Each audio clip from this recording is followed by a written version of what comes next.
오늘의 주요 뉴스입니다. 오는 10월 경주 에이펙 정상회의를 앞두고 인천 송도에서 디지털 AI 장관회의가 열렸습니다. 배경훈 과학기술정보통신부 장관은 첨단 디지털 기술과 AI는 우리가 당면한 도전 과제를 해결할 새로운 기회가 될 것이라고 말했습니다. 국내 연구팀이 반창고처럼 피부에 붙여 간단하게 혈압을 측정하는 기술을 개발했습니다. 측정 회로는 전기가 잘 통하면서도 유연하도록 액체 금속으로 만들었는데 10,000번 이상 늘려도 신호가 안정적으로 전달되는 것을 확인했다고 밝혔습니다. 국내 염증성 장질환 환자의 비만 유병률이 최근 10여 년간 2.3배 증가한 것으로 나타났습니다. 특히 여성 환자보다 남성 환자의 비만율이 4배 높은 증가세를 보였습니다. 여러분 안녕하십니까? 사이언스 투데이 시작합니다. 오는 10월에 개최되는 경주 에이펙 정상회의를 앞두고 역내 회원국들이 참여하는 디지털 AI 장관회의가 열렸습니다. 이번 회의는 아시아 태평양 지역 21개국의 AI 디지털 분야 장관급 인사가 처음으로 모인 자리로 모두의 번영과 지속 가능한 성장을 위한 디지털 AI 전환을 의제로 논의를 진행했습니다. 의장을 맡아 회의를 주재한 배경훈 과학기술정보통신부 장관은 디지털 기술과 AI가 주도하는 거대한 전환의 물결에 어떻게 대응하느냐에 따라 우리의 미래가 달라질 것이라고 말했는데요. 직접 들어보시겠습니다. We are now standing at the forefront of a monumental wave of transformation driven by AI and digital technologies. How we respond to this massive coming wave will shape the future for all of us. In particular, advanced digital technology and AI will offer new opportunities to address the challenges we face. 미국 빅테크 기업들이 인공지능 AI 사업에 필요한 전력 수요를 충당하기 위해 원자력 발전을 통한 전력 조달을 확대한다고 니혼 게이자이 신문이 보도했습니다. 신문이 메타와 구글, 아마존, 마이크로소프트 등 4개사의 전력 조달 계획을 분석한 결과 2040년까지 이 기업들이 내건 목표는 1,400만 킬로와트로 현재 일본에서 가동 중인 원자력 발전 총 출력을 웃도는 수준이었습니다. 메타는 콘스텔레이션 에너지가 일리노이주에서 운영하는 원자력 발전소의 전력을 향후 20년에 걸쳐 구입하는 계약을 맺었고 마이크로소프트도 콘스텔레이션의 스리마을 섬 원전 1호기에서 전력을 공급받기로 했습니다. 또 아마존은 2039년까지 500만 킬로와트의 소형 모듈 원전 건설을 목표로 세웠으며 구글도 50만 킬로와트 규모의 SMR 건설을 계획 중입니다. 국내 연구팀이 다중 로봇 협력 체계의 취약점을 극복할 수 있는 강화학습 기반 기술을 개발했습니다. 유니스트 인공지능대학원 한승열 교수팀은 다중 에이전트를 순차적으로 교란해 협력 구조를 붕괴시키는 시나리오를 고안하고 이에 대응하는 방어학습 프레임워크를 설계했습니다. 이 기술은 공격 상황에 대한 반복 학습을 통해 센서 오류나 통신 지연 등 현실적인 교란 조건에서도 에이전트들이 안정적인 협력을 유지하도록 만듭니다. 실험 결과 이 기술로 학습한 AI는 기존 방식보다 높은 적응력과 협력 안정성을 보였고 자율 드론과 군집 로봇 등 다양한 분야에 적용될 가능성이 높은 것으로 평가됐습니다. 심근경색이나 뇌졸중 등 치명적인 질환을 예방하기 위해선 혈압 관리가 중요한데 측정이 번거롭고 휴대도 어려워서 지속적인 관리에 한계가 있었습니다. 이에 국내 연구팀이 반창고처럼 피부에 붙여서 간단하게 혈압을 측정하는 기술을 개발했습니다. 임느솔 기자가 보도합니다. 일반적인 혈압 측정 방식은 혈관을 조였다가 서서히 풀 때 나타나는 압력 변화를 감지하는 커프 방식입니다. 하지만 짧은 순간의 강한 압력으로 거부감이나 불편함을 느끼는 경우도 있습니다. 이에 국내 연구진이 압력을 가하지 않고 반창고처럼 몸에 붙여 혈압을 측정하는 기술을 개발했습니다. 심장 박동에 따라 발생하는 두 가지 생체 신호인 심전도와 맥박을 분석하는 방식입니다. 심전도와 맥박이 손목에 닿는 시간은 혈압이 높으면 짧아지고 낮으면 길어지는데 이 시차를 이용해 혈압을 측정하는 겁니다. 저희가 개발한 웨어러블 전자소자를 피부에 간단히 부착하기만 해도 실시간으로 혈압 변화를 측정할 수 있어서 기존 커프 방식이 지닌 반복성과 측정 환경의 제약 문제를 근본적으로 해결할 수 있습니다. 반창고처럼 붙이기 위해 측정 회로는 전기가 잘 통하면서도 유연하도록 액체 금속으로 만들었는데 이 기술이 핵심입니다. 연구팀은 회로를 머리카락 굵기로 얇게 만들었는데 강하게 잡아당겨도 쉽게 끊어지지 않습니다. 연구팀은 실험을 통해 회로를 10,000번 이상 늘려도 신호가 안정적으로 전달되는 것을 확인했다고 밝혔습니다.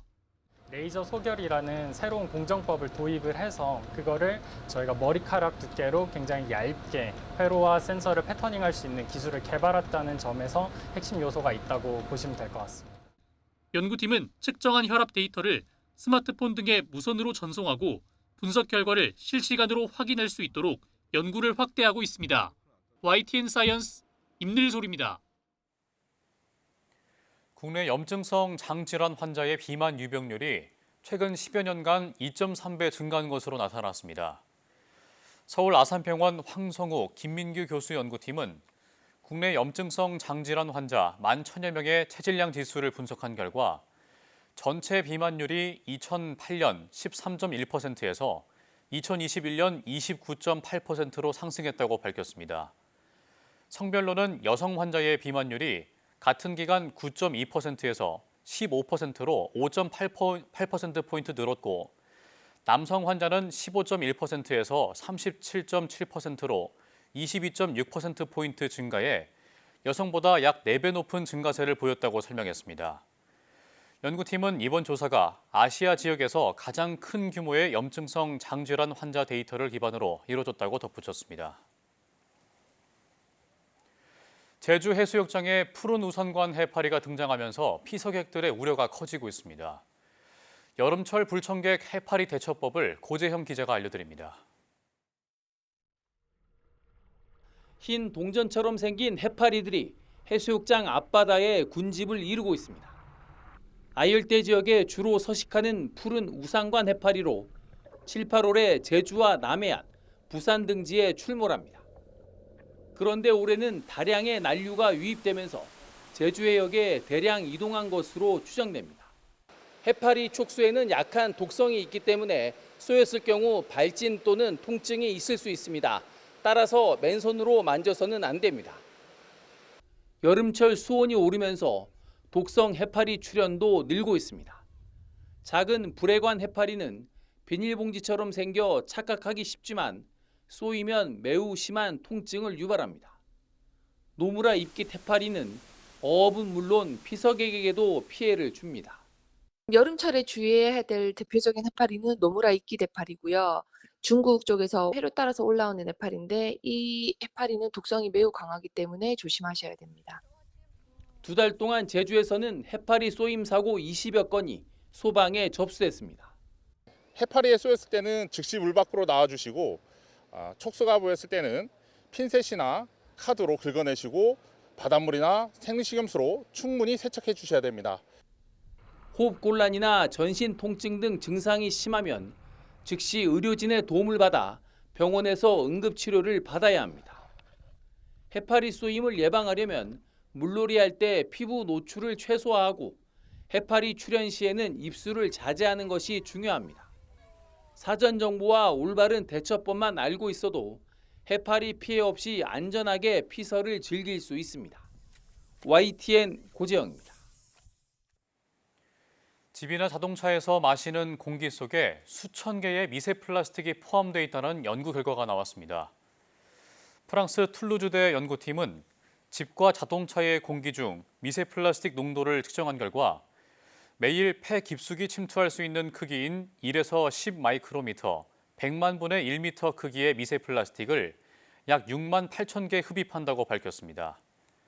연구팀은 라만 분광법을 활용해 성인의 하루 평균 미세 플라스틱 흡입량을 분석한 결과 하루 약 3,200개의 입자를 들이마시는 것으로 나타났는데 이는 기존 추정보다 최대 100배 많은 수치라고 설명했습니다. 또 이번 연구가 차량 내부 환경까지 포함한 최초의 사례라며 실내 공기가 미세 플라스틱 흡입의 주요 경로임을 보여준다고 강조했습니다. 서울시가 오는 17일부터 서서문 고가차도를 단계적으로 철거합니다. 지은 지 거의 60년이 되면서 안전 문제가 불거졌기 때문인데 차로 폐쇄로 교통이 혼잡해지는 만큼 당분간 시민 불편이 불가피할 것으로 보입니다. 이형원 기자입니다. 곳곳에 녹이 슬고 군데군데 금이가 있습니다. 콘크리트 조각이 행인이나 차량을 덮칠까 방지망까지 쳐져 있습니다. 보기만 해도 아슬아슬한 이곳은 서소문 고가차도입니다. 충정로역과 시청역을 잇는 교각 18개로 구성되어 있는데 지난 1966년에 지어져 노후화가 심각합니다. 실제로 2019년 콘크리트 일부가 떨어지면서 정밀안전 진단을 한 결과 안전성 미달인 D등급을 받았고 보수 공사를 해오던 서울시는 결국 철거를 결정했습니다. 콘크리트가 깨지고 그 부분이 떨어져서 사람들이나 아니면 자동차에 유해가 가해지기 때문에 그 부분들을 저희들이 방지하기 위해서 방지망을 설치했지만 노후화 속도가 점점 진행이 빨라져서 이번에 철거를. 오는 17일부터 단계적으로 차로를 폐쇄하는 방식으로 철거가 이루어집니다.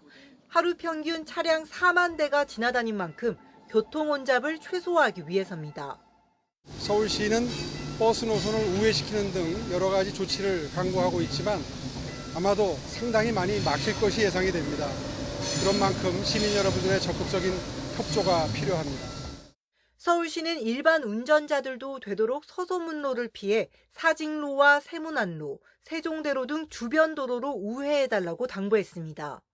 다음 달 21일부터는 전면 통제 뒤 본격적인 공사에 들어가 내년 5월 철거를 마친다는 방침입니다. 이후 새로운 고가 차도를 짓는데 2028년 2월 준공을 목표로 하고 있습니다. YTN 이영훈입니다. 정부의 민생회복 소비 쿠폰이 풀린 지 일주일 만에 소상공인 매출이 전주 대비 2%가량 늘어났습니다. 한국신용데이터에 따르면 민생회복 소비 쿠폰 지급 개시 한 주 동안 전국 소상공인 평균 카드 매출액은 전주 대비 2.2% 늘었습니다. 안경원 업종 매출이 전주 대비 56.8% 치솟으며 증가율이 가장 높았습니다. 패션 의류업 매출도 28.4% 늘었고 면요리 전문점 25.5%, 외국어 학원 24.2%로 매출액 증가폭이 컸습니다. 지역별로 경남이 9.4%로 가장 늘었고 전북 7.5%, 강원 6.6%, 충남 5.8% 순이었습니다. 장기간 부진했던 소매 판매가 감소폭을 줄이며 회복 조짐을 보이고 있습니다. 특히 민생회복 소비 쿠폰이 단기 경기 부양에 상당한 역할을 할 것이란 기대가 커지고 있습니다. 다만 대미 관세율 상승에 따른 투자 부진은 악재로 작용할 것으로 전망됩니다. 오인석 기자입니다. 6월 소매 판매는 의복과 화장품 등 비내구재 판매가 증가하며 0.5% 늘었습니다. 소매 판매 증가는 넉 달 만입니다.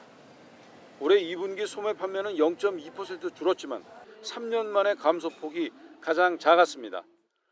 소비자 심리 지수도 비상계엄 사태가 있던 지난해 12월 급락했으나 최근 넉 달 연속 상승했습니다. 소비심리 개선세는 실물 소비에도 나타나는 흐름입니다. 올해 2분기 전체 카드 승인액은 313조 원으로 지난해보다 3.7% 증가했습니다. 이런 가운데 지난달 21일부터 지급되기 시작한 민생회복 소비 쿠폰 지급이 여름 휴가철과 맞물리면서 외식과 서비스업, 유통업 분야 등에서 매출 증가세가 나타나고 있다는 분석이 나옵니다.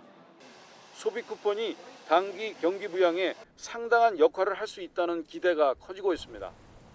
소비 쿠폰을 발행함으로써 소비 심리를 개선하고 소비 여력을 확충한다. 그리고 그것이 결국 자영업 경기를 또 회복시키는데 긍정적인 기여를 할 거라고 생각합니다. 하지만 대미 관세 협상 타결에 따른 수출과 투자 부진은 악재가 될 것으로 전망됩니다. 전체 수출에서 19%를 차지하는 대미 수출의 무관세 이점이 사라지면서 기업들의 가동률이 떨어지고 이는 고용 위축과 소득 하락, 소비 감소로 나타날 수 있습니다. 3,500억 달러의 대미 투자로 국내 투자가 위축되며 고용 감소가 이어질 수 있다는 우려도 나옵니다. 전문가들은 단기적인 경기 부양과 함께 중장기적인 성장 정책으로 소득 기반을 마련해야 한다고 권고했습니다. YTN 오인성입니다. 전 세계에서 돌풍을 일으킨 넷플릭스 애니메이션 영화 K-팝 데몬 헌터스 OST 앨범이 미국 빌보드 메인 앨범 차트 빌보드 200에서 2위로 자체 최고 순위 타이 기록을 달성했습니다. 빌보드는 현지 시간 3일 차트 예고 기사에서 K-팝 데몬 헌터스 OST가 전주보다 한 계단 오른 2위를 차지하며 발매 6주 차에 순위를 끌어올렸다고 밝혔습니다. 지난 6월 말 빌보드 200에 8위로 데뷔한 K-팝 데몬 헌터스 OST는 이후 3위, 2위, 5위, 3위, 2위를 기록하며 꾸준히 흥행하고 있습니다. 교황이 방한에 참석하는 서울 세계청년대회가 2027년 8월 3일에서 8일 개최됩니다. 레오 14세 교황은 현지 시간 3일 이탈리아 로마에서 열린 2025년 젊은이의 희년 파견 미사에서 서울 세계청년대회 본대회 일정을 이같이 발표했다고 천주교 서울대교구가 밝혔습니다. 교황은 전 세계 젊은이들과 2027년 서울 세계청년대회에서 함께할 것이라며 2년 후 한국에 오겠다고 약속했습니다.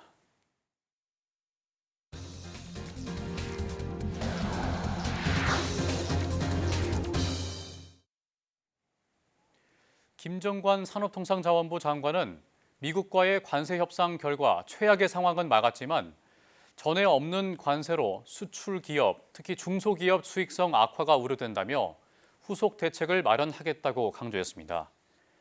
김정관 장관은 대한상공회의소에서 대미 통상전략 라운드 테이블 회의를 열고 이같이 말했습니다.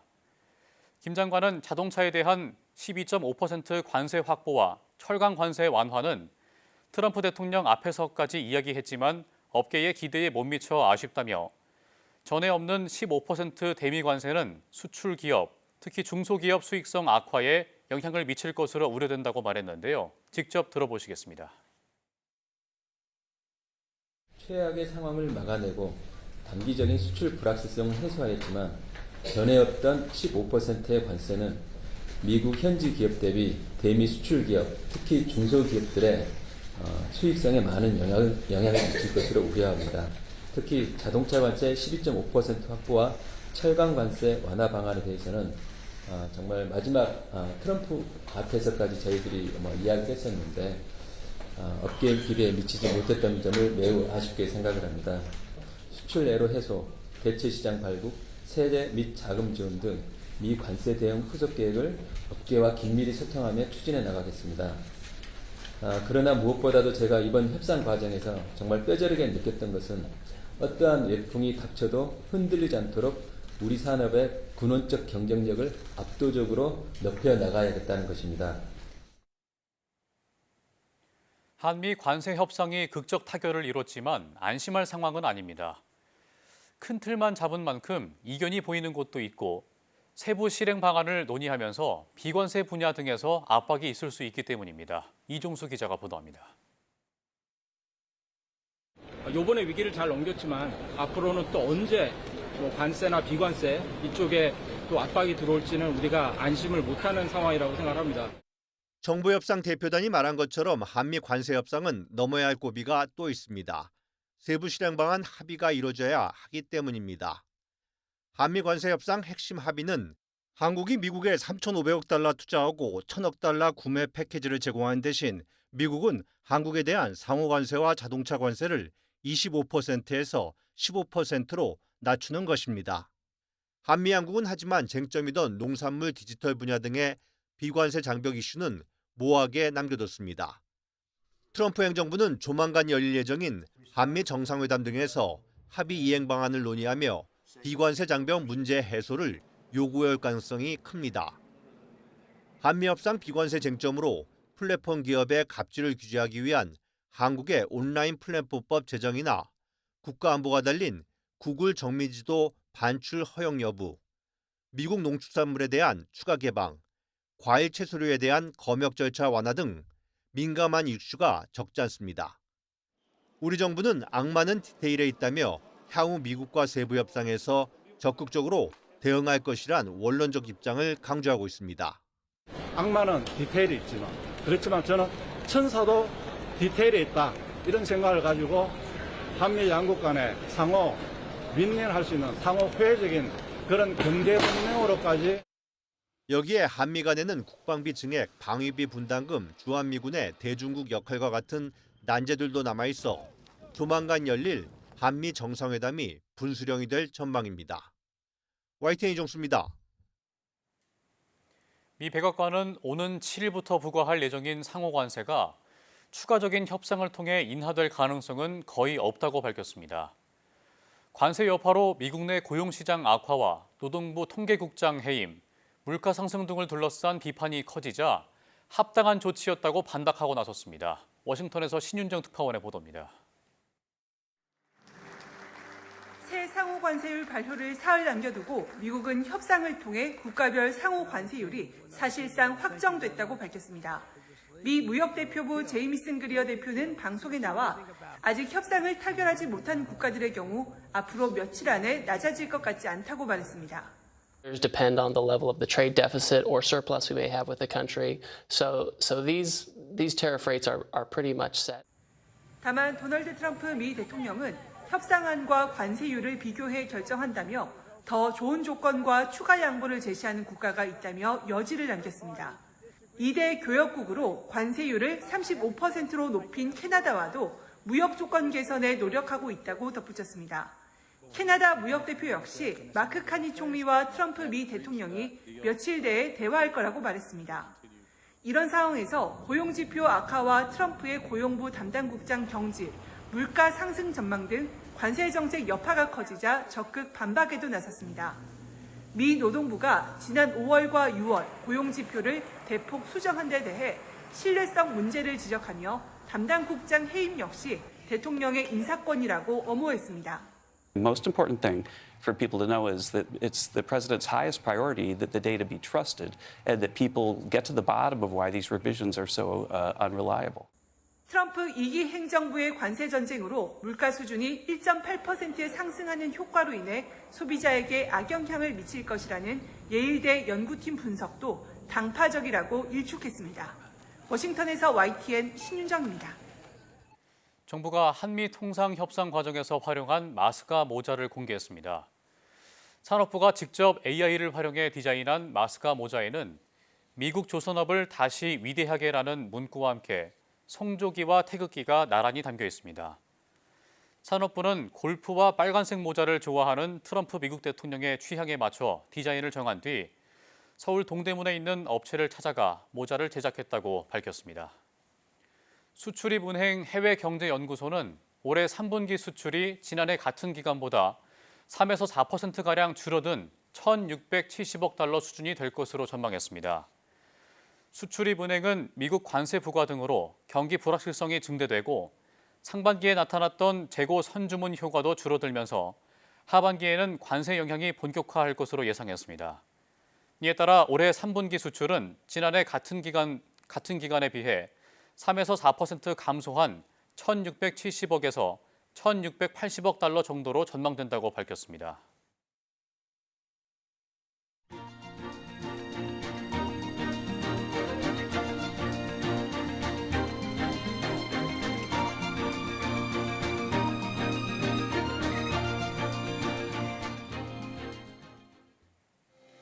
에이펙 정상회의를 앞두고 첫 디지털 AI 장관회의가 우리나라에서 개최됐습니다.